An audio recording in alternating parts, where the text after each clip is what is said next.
What is the importance of this initiative and what are you asking for to the institutions and also to the policymakers? Well, the most important thing is that if we think on the list that WHO recently published on the 10 major threats for the global health, air pollution and climate change is in the first position. So we are facing a very dangerous problem that has impact in respiratory diseases, in cardiac diseases and in many other, and it will impact in the near future many other issues like respiratory infections, for instance.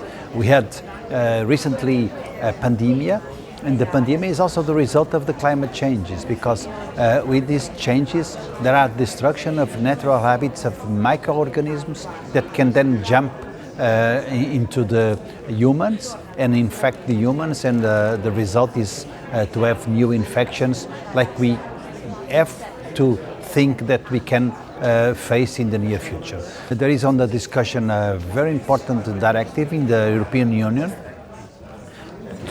regarding the air quality. The European Union has a very ambitious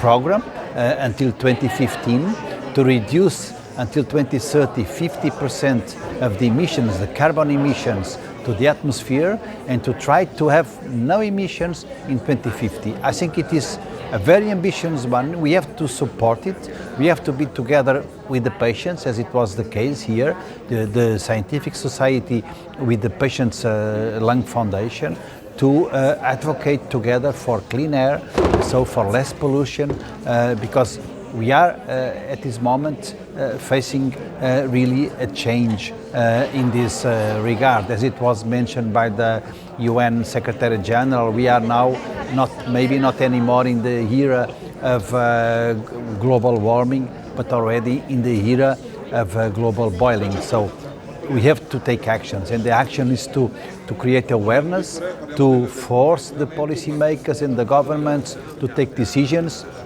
in order to avoid the emission of carbon to the atmosphere. That is why here in Milan, the European Respiratory Society is gathering around 20,000 people, in person around 15,000 people, advocating for clean air, because we are in the Congress where the main theme is pollution, climate change and sustainability.